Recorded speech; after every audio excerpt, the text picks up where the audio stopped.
So there are many leading software solution providers. Actually, in TI and analog devices and Maxim integrated, there will be simulation softwares inbuilt, and the IC, when you are selecting itself, you can simulate complete entire system in the TI software or analog their softwares, and you can see the performance of the device. You can see the performance of the device inside the complete software, simulation software. And Infineon is also giving the product. ST microcontroller is available. ST micro has some microcontrollers. TI has some microcontrollers. Arcade and PSpice are the simulation softwares, and Arcade PCB layout is also there. Altium is also for PCB layout. MATLAB, you are aware of. SimScale, Opera, and ANSYS are FEA softwares, finite element analysis softwares.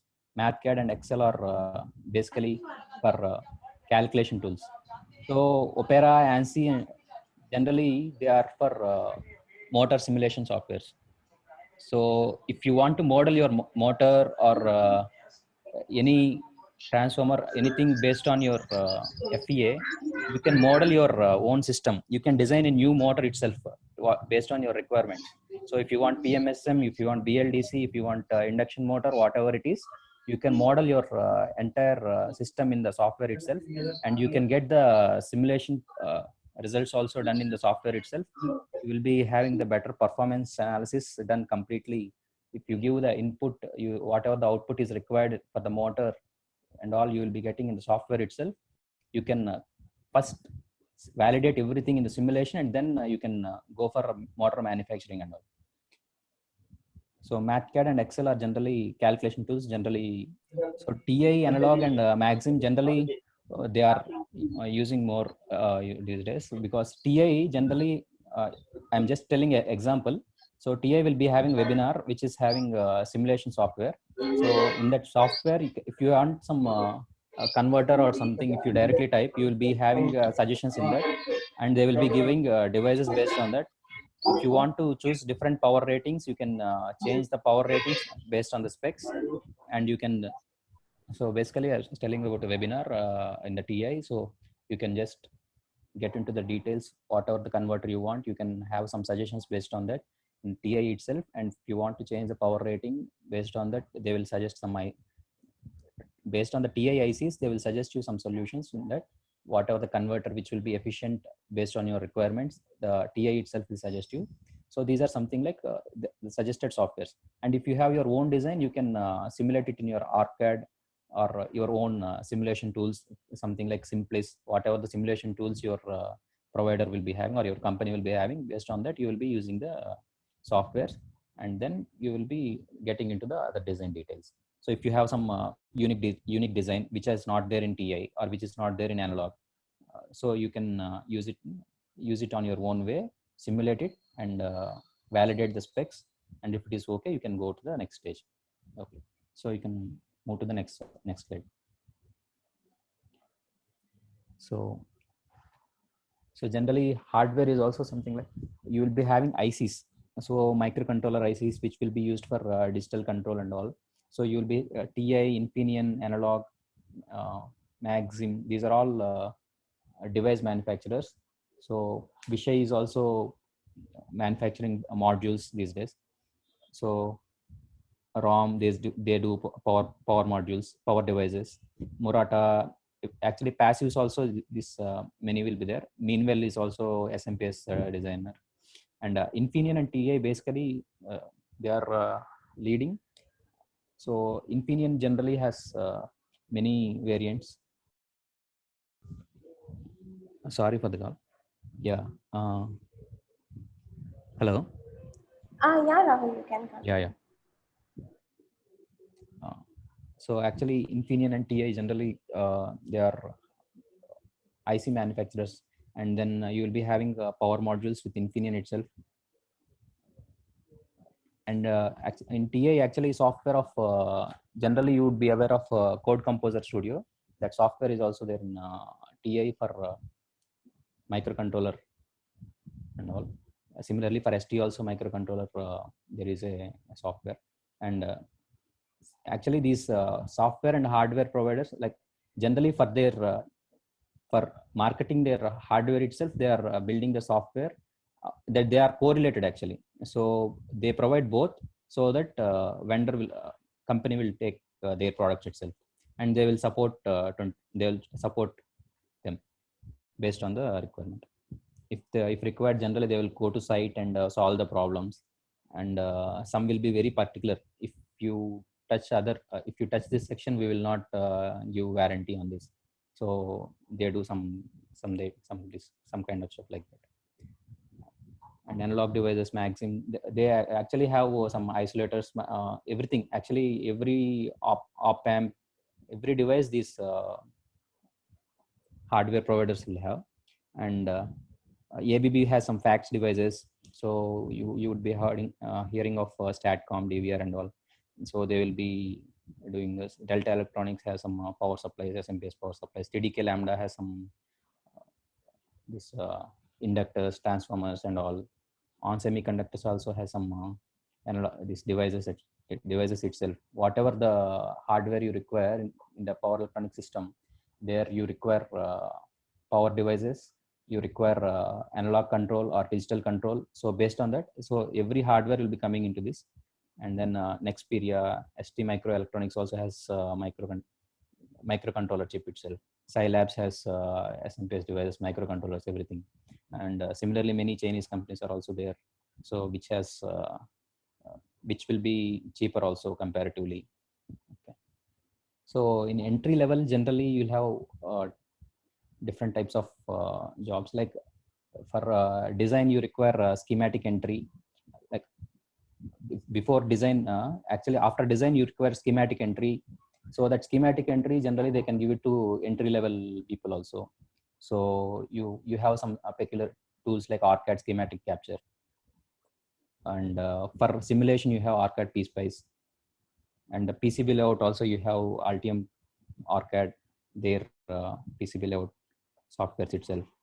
And for testing and validation, generally, so whatever the product for the customer is required, so they will mention some specs. And you have to test them with whether they have met the specs. You have to test them with the load, whatever the load is required. For example, if it is 1 kilowatt load is required for the testing, so you have to test it with 1 kilowatt load in all conditions, in all thermal chambers, whatever the environment is required. If it is minus 30 degrees or plus 90 degrees, whatever it is, 105 degrees, the temperature in thermal chamber, you have to test and note the readings and validate the design basically. So if it is failing, you have to send back. If it is passing it, then only you have to send it to customer. So component entry and management, this is also the most important thing, because for component management is also important, because what you have to know which component is available, which component is not available, and which component model can be used in simulation. The component creation is required for schematic entry and all, for simulation and all. So that is also a requirement, important thing only. So that roles also will be coming in the starting itself. So design documentation, whatever the design is existing, the documentation, if it is something is missing, some reports are missing, so and you have to update it to the higher level. And design of system generally will be a rare opportunity. For some people it will be in entry level also, if it is some MTech kind of joinees. You can go to the next slide. So in senior level, after experience, you can actually design, review and validate the entire system. So designing on your own, based on the requirement, based on the specs given by the customer, whatever the voltage level, whatever the current requirement is there. And review of the entire design. If someone else has done the design, and you can be in the review itself, and you can suggest the changes based on your experience. And validation of the entire system, you can get that kind of roles actually. So team leads or design leads, team leads can actually manage the team. It might not be only technical head, it can be some other team manager also. So design leader is something like he is only allocated to design. and his team works only on design, and he allocates tasks to members. So, and whether all the team members under him are getting the projects or not, so he has to take care of that. He has to take care of the resource efficiency also, and they have to get the projects and forecasting their strengths and all. So it is also important. If it is projects are coming, then only the team can go to next stage. So some independent entities also will be there. So if something like some 3-4 teams are there in the company, and there might be some cross functional members, like they can help to all three teams. So they are something like independent members also.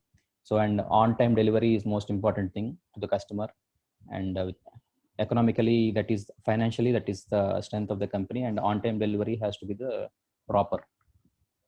So these kind of roles will be there. So you can move to the next slide. So in top management is something like director kind of stuff. It can be zones, it can be throughout continental, throughout the continent you can have some director. Throughout throughout the sector in the particular branch there will be some directors. So, and expert level managers are something like technical managers. They are like they know design in and out completely. So whatever doubt you have, actually they are something like experts in particular field. So if you think something like simulation, they would have designed the simulation software itself. So that is the level of experts generally they have.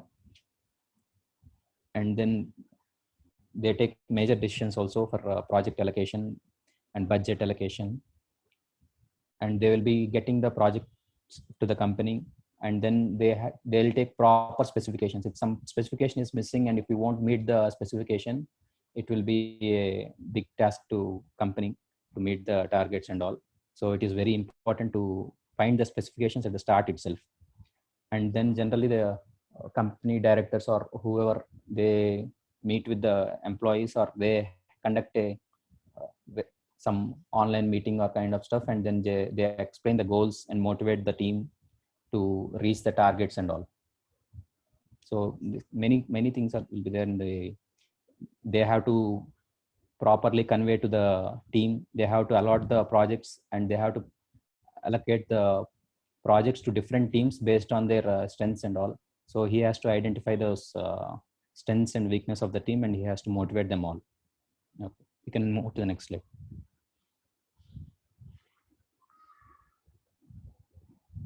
So I have taken a case study for so in power electronics. This is basically UPF for battery charger.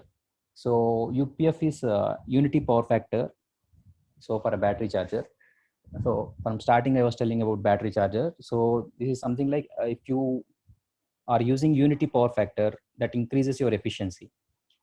You can actually mean like if you think of a AC supply from an input, it will, if it is a sinusoidal wave, and if you think if it is lagging or leading, the current will be lagging or leading, means you will be losing some reactive power in it. So if you are making it unity power factor, means the voltage and current will be in the same phase difference. Phase difference will be 0. So those kind of that kind of action makes it completely power utilization, and then it can increase your efficiency. So if it will be something like customer requirement of universal input non-isolated UPF battery charger. If they mention it like that, universal input is something like 85 volts to 270 volts AC single phase. So non-isolated means the input ground and output ground can be same, and UPF battery charger. So if some customer asks something like this, so you have to take designer, as a designer you have to take complete specs. So for a battery charger, so how much full load power he has requirement. So something like if your battery charger has some 5 volts is the required voltage, and your battery capacity, it will be in ampere hour.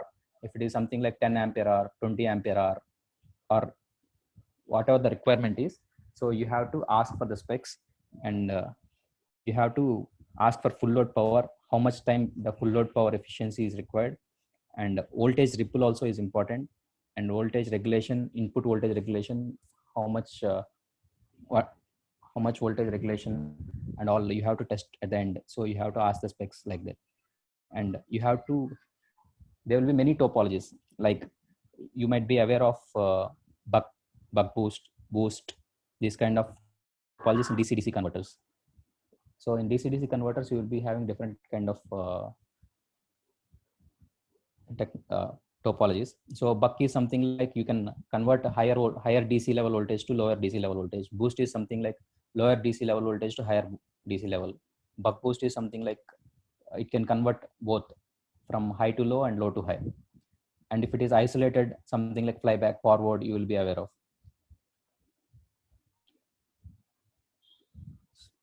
So those kind of topologies you have to study. You have to find if something is economical based on the requirement, and then you have to validate in a simulation software. So if some simulation software is already available, and if it's something like ARCAD, TI might have webinar, they might have some suggestions. So based on that, and if it is economical, you can opt for it. And based on your company requirement, and if you have already the used components in your inventory, you can go for it because it will be economical. And then you have, after simulation results are better, then you can freeze the design, and you have to go for schematic entry, and you might require some PCB layout engineer, and then you need to ask for any EMI EMC issues from the EMI EMC engineer, and then they will help you based on the guidelines. And then component inventory is also important. If you already components are there, you need not order, else you have to order. And then check and test after board comes, and then you have to case it, and you have to do proper wire harnessing, and then you have to check for proper thermal management, keep it in thermal chamber. You will be having different kinds of tests you have to do, from starting unitary test to unitary test is something like you have to test the board only individually, all boards individually, and then you have to assemble it, and you have to do quick test, and then you have to validate entire system with full load in different temperature chambers. In thermal chamber you have to adjust the temperature, and you have to actually abide by the specs, and then you have to test for all the things, because it will be across the world. It might be different for UK market, it might be different for US market. So their temperatures will be different, the rating of voltage, input voltage will be different. So it might be a single phase might be using as 3 phases at some places, it might be single phase at some places. And 3-phase voltage ratings, single phase voltage ratings, depending on the continent, depending on the country, it might be different. So based on that, based on the market, you have to choose the design, and then you have to be compliant for all the things. Maybe one more example I can add. So similar to this, actually, whatever it is. So if it is something like drive, so power electronics drive, so it might be power like induction motor drive, BLDC. So for an electric vehicle, motors are also important. So if it is a motor, the efficiency, whatever is output efficiency, the efficiency of the motor might be less, but if you can properly control the motor using the controller technologies and all, actually you can get better efficiency and all. So you can use it in a different efficient zones. And generally these days BLDC or PMSM they use because it will be directly efficient when you control it. So those drives also, generally what they do is like from a DC battery, they will use some inverter of a 3-phase or a single phase, and then they will give it to a motor. So from motor, they'll take a feedback as speed, and then they will control the speed. So your wheel speed or whatever the speed it is, generally they will control the speed with the reference whatever is required based on the wheel speed. And if left wheel or right wheel has 2 different motors, or single motor or differential motor, so based on the requirement, they generally regulate the speed, and then they control the speed of the motor. So those kind of speed feedback is also there in the motors. So the controller, generally they might be going for microcontroller. So for the hardware might be same. The microcontroller programming, if you can alter for induction motor or BLDC based on the requirement. Yeah. So with BTech background, MTech background, PhD background, actually you can get into this domain, and BTech with double gate score. Also, you can join PSUs based on your interviews and all, interview performance and all.